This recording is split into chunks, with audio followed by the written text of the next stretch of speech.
오늘 우리에게 주신 하나님의 말씀은 열왕기상 17장 8절에서 16절 말씀입니다. 사르밧 가부의 선택이라는 제목으로 하나님 말씀 증거할 때에 하나님의 음성으로 들으시기 바랍니다. 여러분, 5월달에는 참으로 마음이나 또 실제로 몸이 많이 분주했을 것입니다.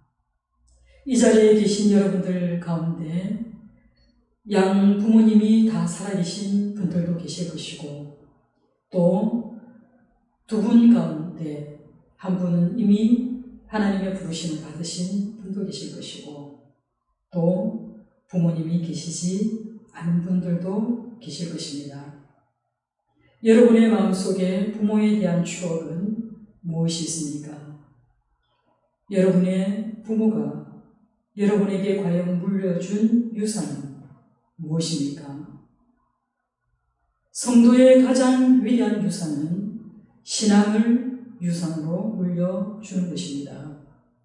자녀들에게 물질로 또 좋은 어떤 환경으로 물려줄 수도 있습니다. 그러나 가장 위대한 유산은 하나님을 알게 하는 것이고, 또 그 자녀가 하나님 나라의 기둥 같은 일꾼들로 다 쓰임 받기를 기도하는 것이 우리 부모의 역할일 것입니다. 여러분은 오늘 우리가 부르는 찬송처럼 얼마나 많은 하나님의 말씀을 여러분 설아의 자녀들에게 가르쳐주고 있습니까? 그들은 얼마나 많은 하나님의 말씀들을 기억하고 또 그 말씀을 따라 살아가고 있습니까?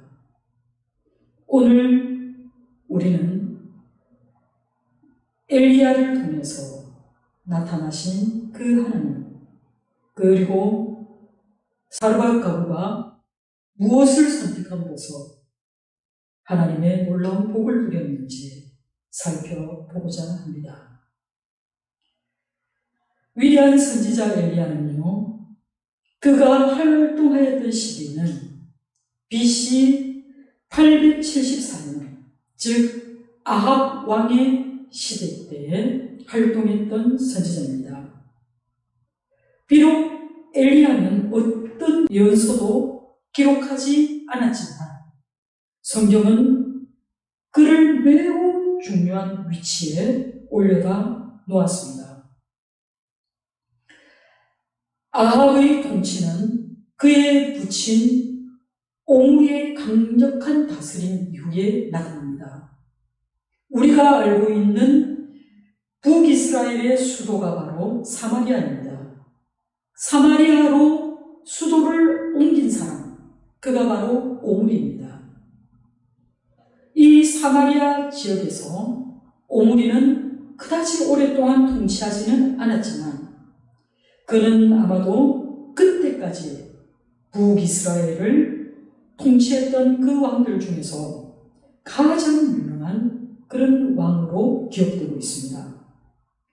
그러나 오므리 왕이 행했던 일 중에서 종교적으로 이스라엘에게 큰 비극을 가져온 한 가지 사건이 있습니다. 그것은 바로 오므리 왕이 북쪽 베니게와 동맹을 하면서 오므리 왕의 아들이 아합과 그리고 베니게의 공주였던 이세벨이 그 혼인, 그 동맹에 포함되어 있었다는 것입니다. 베니게의 공주 이세벨은요, 자기 지역에서 섬겼던 그 바알을 이스라엘에 끌고 들어왔다는 사실입니다. 물론 가나안 신 바알 숭배는요, 왕정 시대 이전에 흔히 이스라엘 지파들 사이에서 나타난 것은 분명합니다. 그러나 사무엘은 이에 대항하여 격렬하게 싸웠고, 다윗은 마침내 그곳에서 몰아내는 데 성공했습니다. 그런데 분열왕국 시대, 7번째 왕인 이 아합은 이세벨과 정략 결혼함으로써 시돈의 바알을 다시 숭배하게 되는 그런 어처구니 없는 일이 벌어지게 된 것입니다. 고집스럽고 오만했던 이 이세벨은 그녀의 종교가 이스라엘의 하나님과 공존하는 것에 불만을 가졌습니다.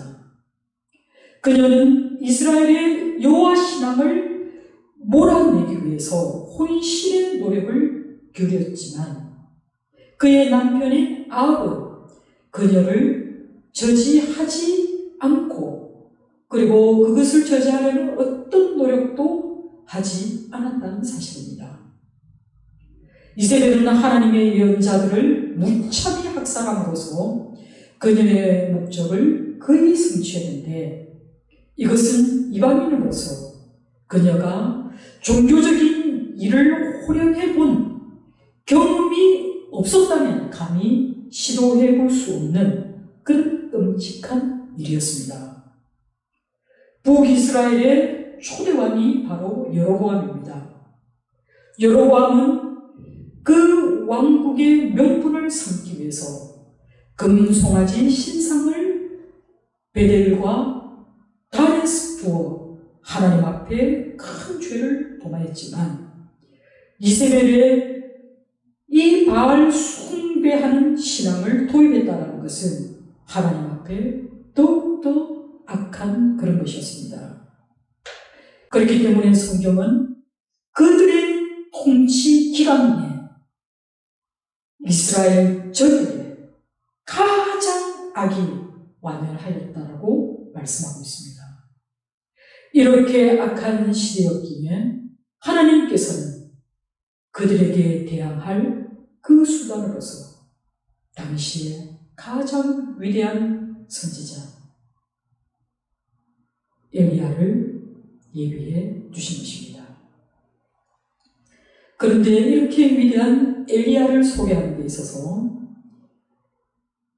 이야기의 도입부에 해당되는 열왕기상 17장 1절에서는 엘리야가 디셉 사람이라는 것 외에는 그 어떤 것도 언급하고 있지 않다는 사실입니다.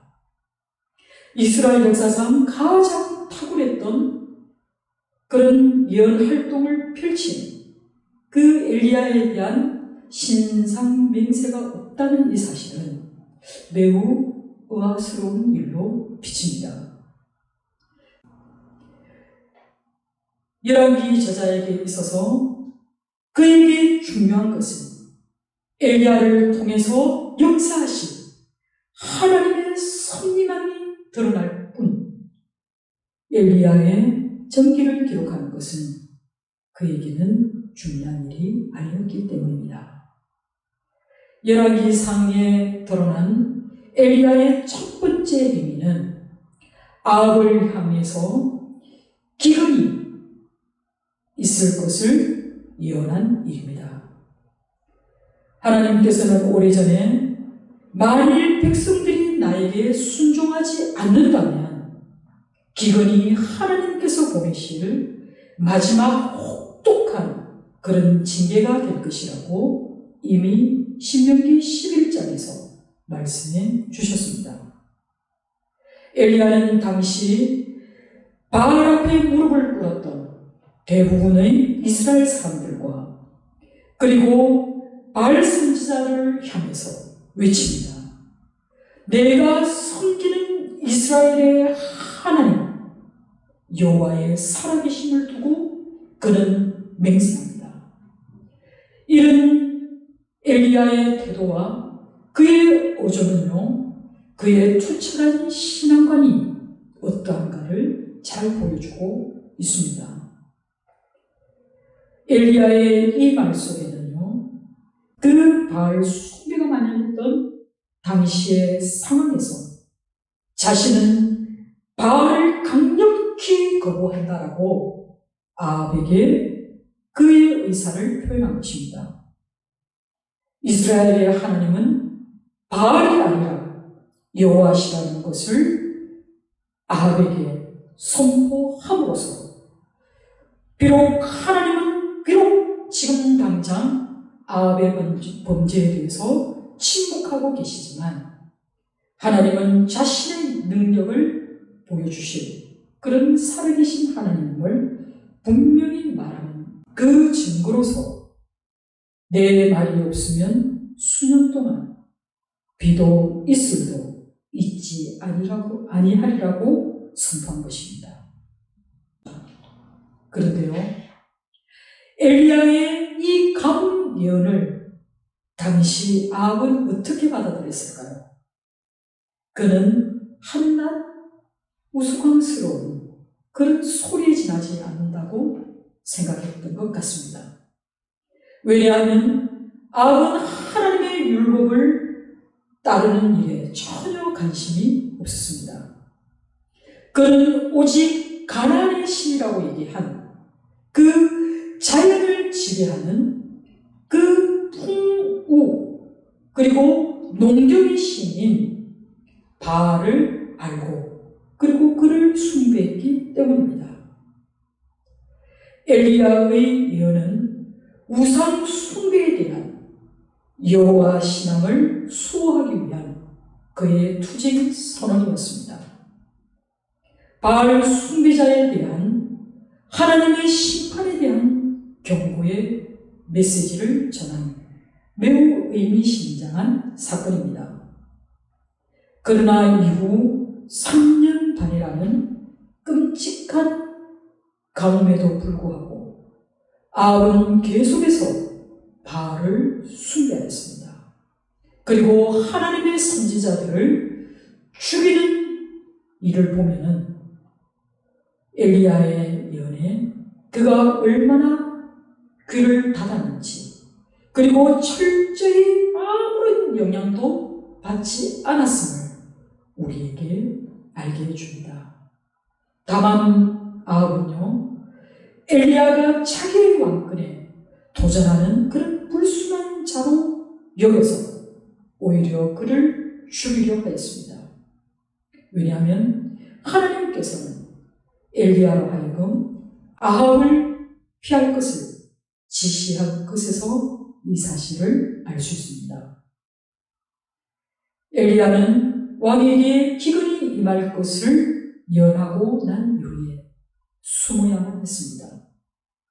하나님께서는 곧 그에게 임하셔서 그에게 그릿 강가에 숨으라고 말씀하셨습니다. 열왕기 17장은요, 여호와를 경외하는 자가 받는 복에 대해서 우리에게 말씀해 주고 있는데요, 엘리야가 여호와를 경외하였다라는 기록은 없습니다. 그러나 열왕기상 17장 18절과 24절에 보면 엘리야는 그가 하나님의 사람이라고 일컬음을 받았습니다.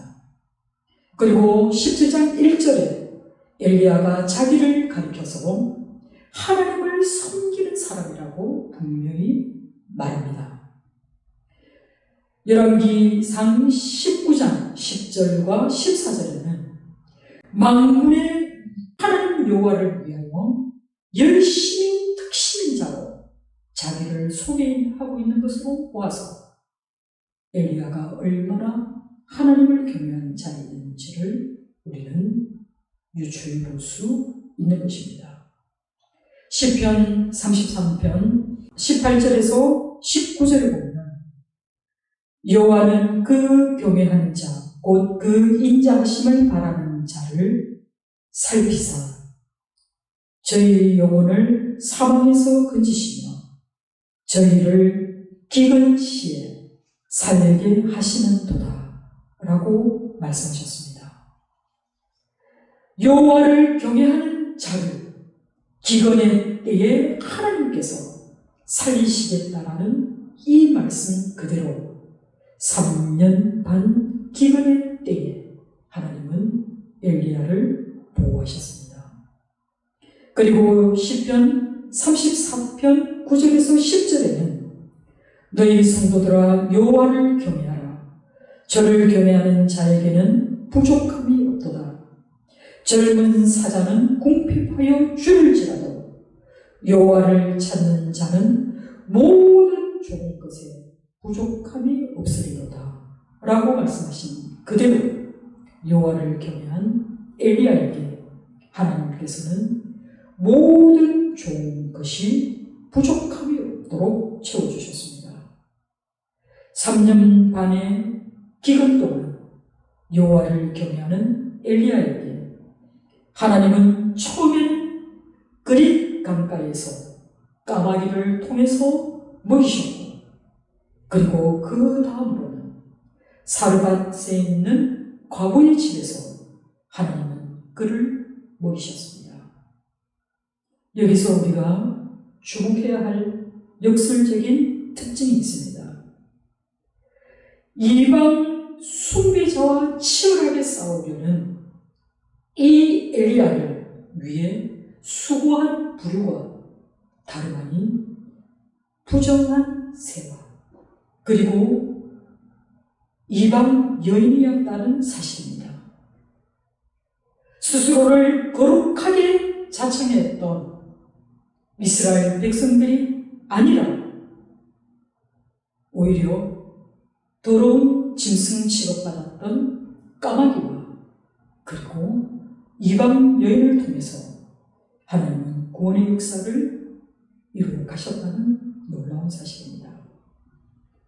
더러운 새도 선지자를 먹이기 위해서 밤낮으로 날아다녔는데 이스라엘 백성들은 아합의 명령을 따라서 오히려 선지자를 잡아 죽이려는 일에 혈안이 되어 있었다는 사실입니다.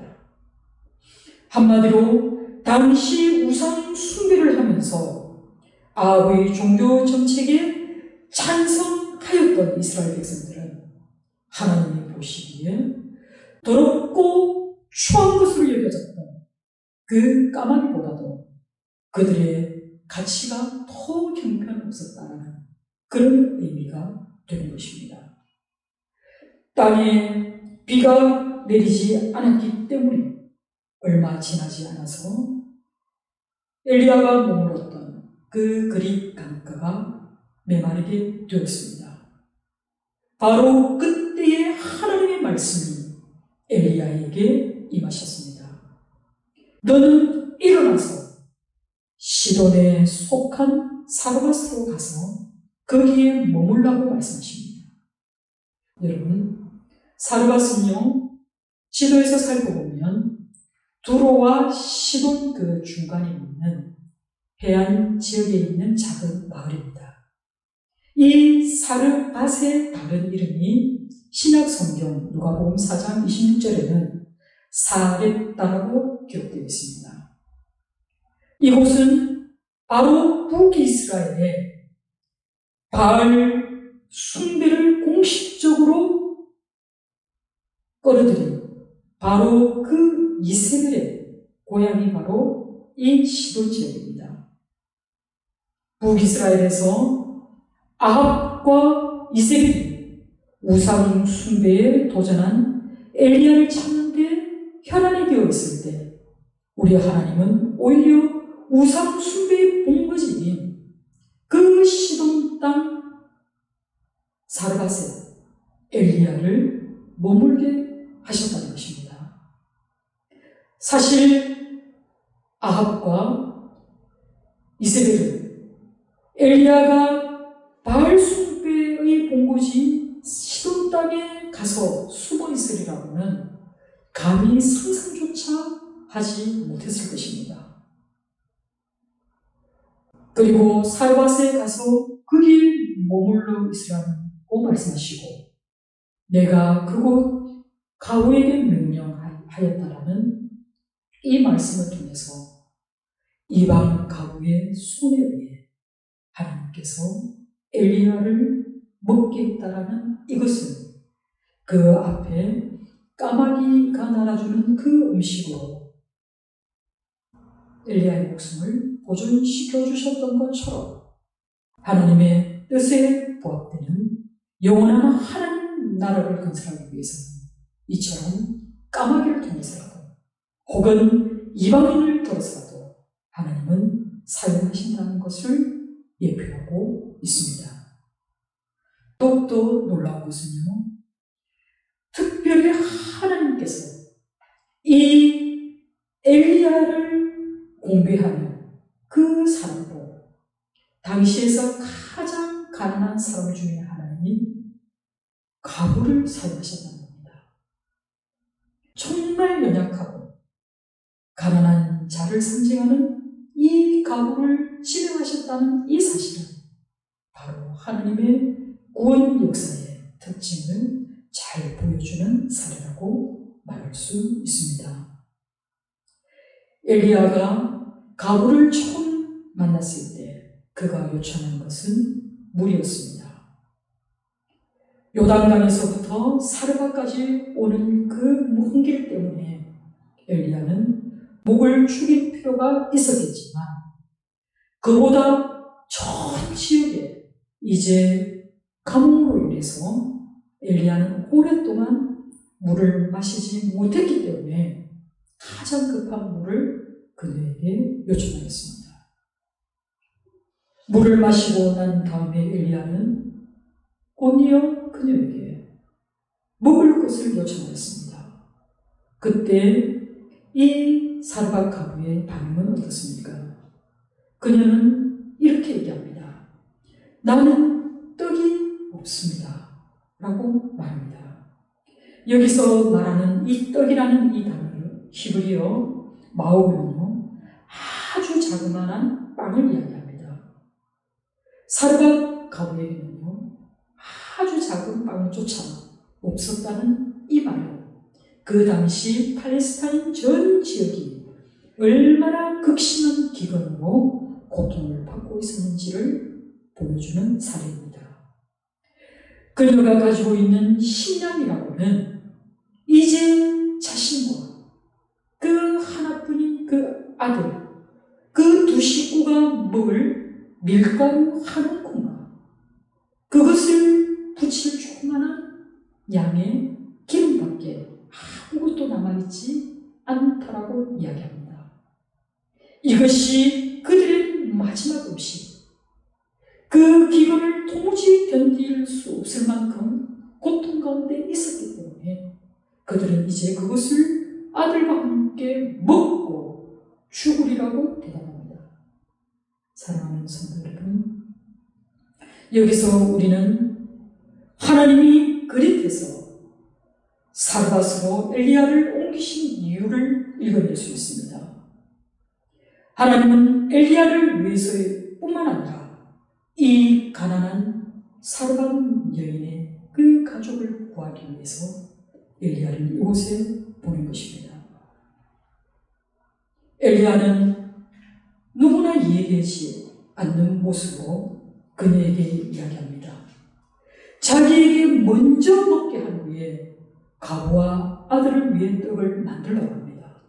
지금 이 여자의 형편에 여러 개의 떡을 만들 수 있는 형편입니까? 전혀 그렇지 않습니다.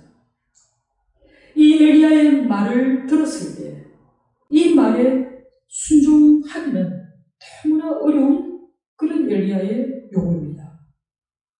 이런 요청은 오히려 그녀에게 고통을 안겨다 주는 그런 시험과도 같은 것이었습니다.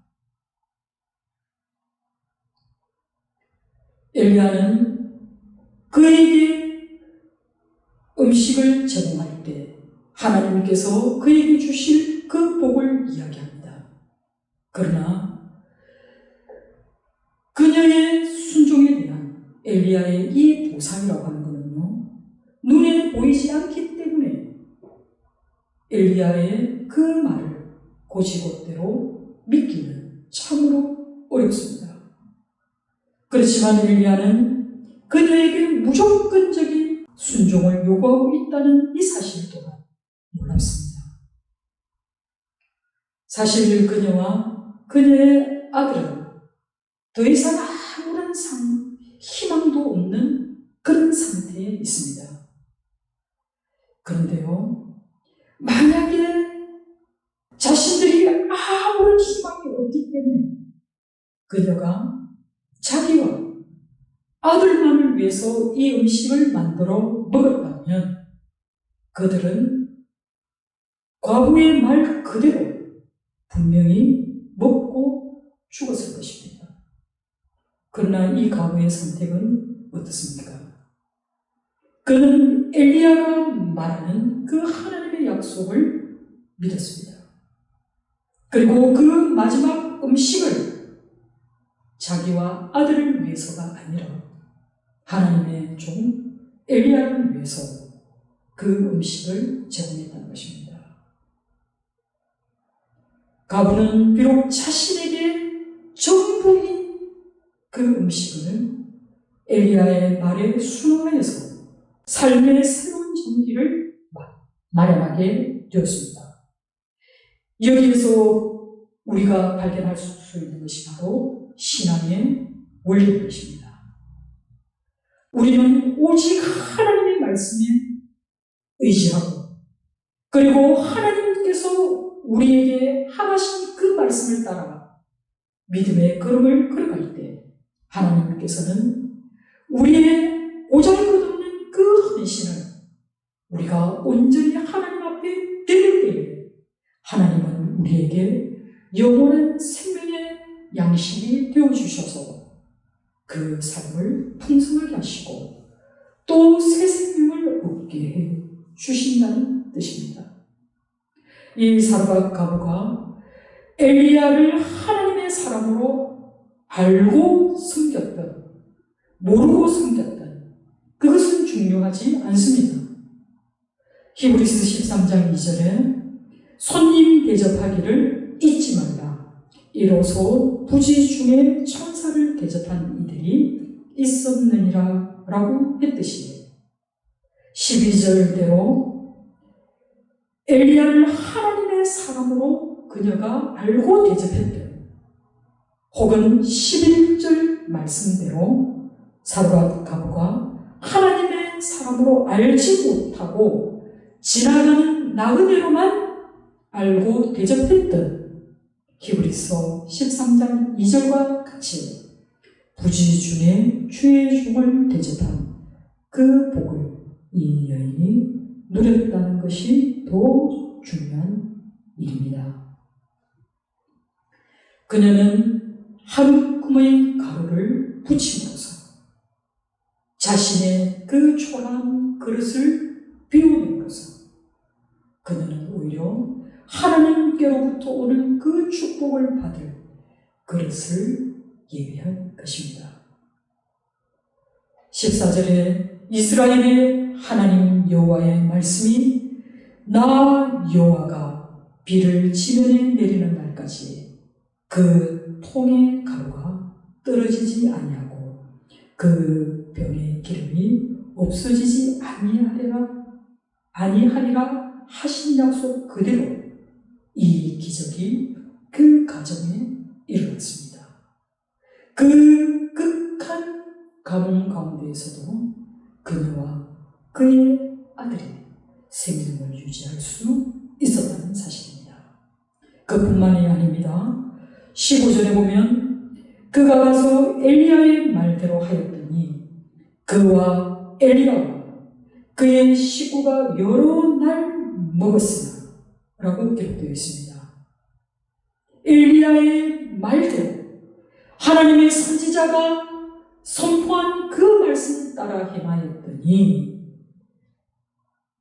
그에게는 놀라운 기적이 일어났습니다.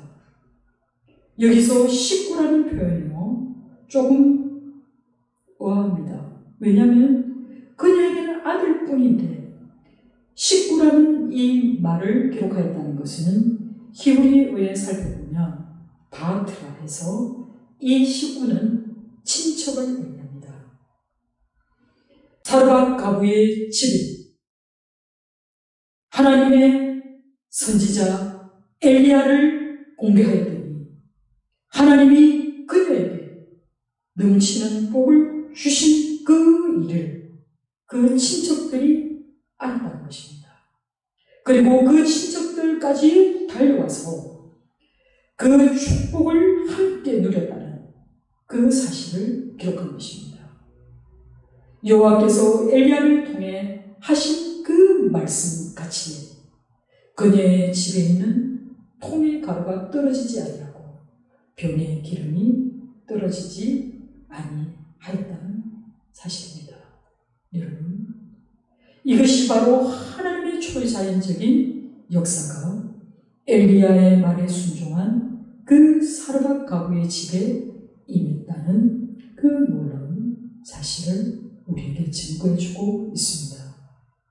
사르밧 가부는 그 순종으로 말미암아 자신은 물론이고 자신의 친척들까지 구원을 받게 하였다는 것입니다.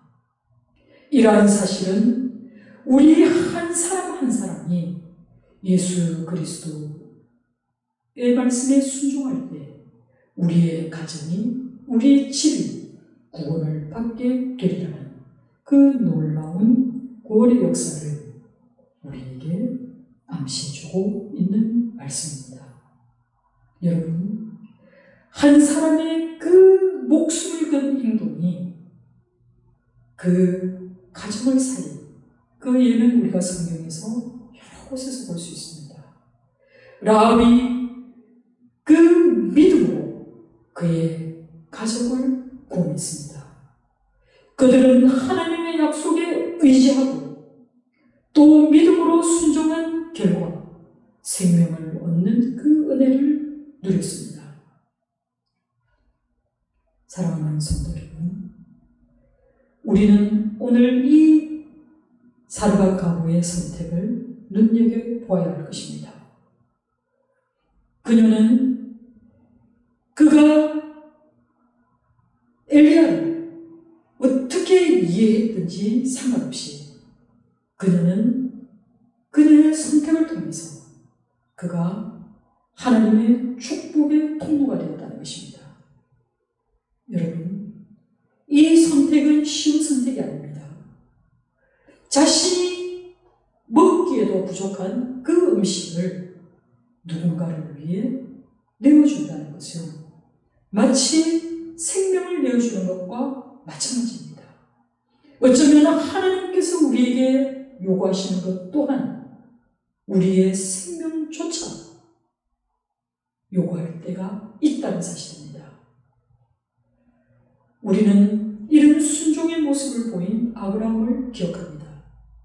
아브라함은 하나님께서 그 100세에 난 아들을 요구하셨을 때 아브라함은 믿음으로 그 아들을 하나님께 드리기를 원했습니다. 그리고 그는 반드시 하나님이 그 아들을 살리실 것이라 믿었던 것은 하나님이 그와 맺었던 그 언약을 통해서입니다. 하나님은 그 자손이 바다의 모래알보다도 더 많고 하늘의 그 문별보다도 더 많은 것을 예언해 주셨기 때문에 하나님께서 비록 죽이려 하나 반드시 살릴 것을 믿었습니다. 오늘 사르밧 가부는 어떻습니까? 그는 이 어마어마한 기근 속에서 너무나 심각한 그런 기근 속에 어느 누구도 먹을 것을 구할 수 없는 그런 황폐한 이 땅에서 이제 겨우 남은 그 식량조차 내게 달라라고 할 때 선뜻 내어줄 사람이 얼마나 있겠습니까? 그러나 이 사르밧 가부는 하나님의 약속을 믿었다는 것입니다. 그 믿음의 선택이 바로 그녀와 그리고 그녀의 아들과 그리고 그의 친척들과 그리고 지금 공개하고 있는 그 엘리야와 함께 기근이 그칠 때까지 먹고 생존할 수 있었다는 사실입니다. 그들이 퍼내고 나는 때마다 또 늘 채우시는 그 하나님의 놀라운 그 은혜를 누릴 때마다 그들은 분명히 살아계신 하나님을 경험했을 것입니다. 그리고 엘리야가 말했던 것처럼 지금 이 땅의 기근은 너희들이 믿고 의지하는 그 풍요의 신, 농경의 신인 주관하는 것이 아니라 바로 이스라엘의 하나님 여호와가 주관하심을 믿게 하려는 것입니다. 사랑하는 성도 여러분, 유일하신 하나님은 우리 주 하나님이심을 기억하시기 바랍니다. 세상의 그 어떤 신에게도 여러분은 머리를 조아려서는 안 됩니다. 하나님 외에는 다른 어떤 신도 없음을 기억하시기 바랍니다. 사르밧 가부가 그 지역에 완연했던 바알 신을 따르지 않고 그녀가 오직 살아계신 하나님의 그 무한하신 능력을 믿었기 때문에 그녀가 성경에 기록된 그 사르밧 가부로 우리에게 오늘날까지 믿음의 복을 보여주고 있다는 것을 기억하시기 바랍니다. 사랑하는 성도 여러분, 우리의 자녀들에게 여러분은 그 한 움큼의 가루와 그리고 그 조그마한 병에 기름으로 부친 그 빵을 주기 원하십니까? 아니면 하나님의 약속의 그 말씀 따라 살아갈 때 너희가 누리는 그 무한한 은혜와 그리고 영원한 그 생명을 유산으로 물려주고 싶습니까? 어버이날을 맞이해서 사랑하는 교우 여러분의 모든 부모님에게 여러분은 존경과 사랑을 표현하시기 바랍니다.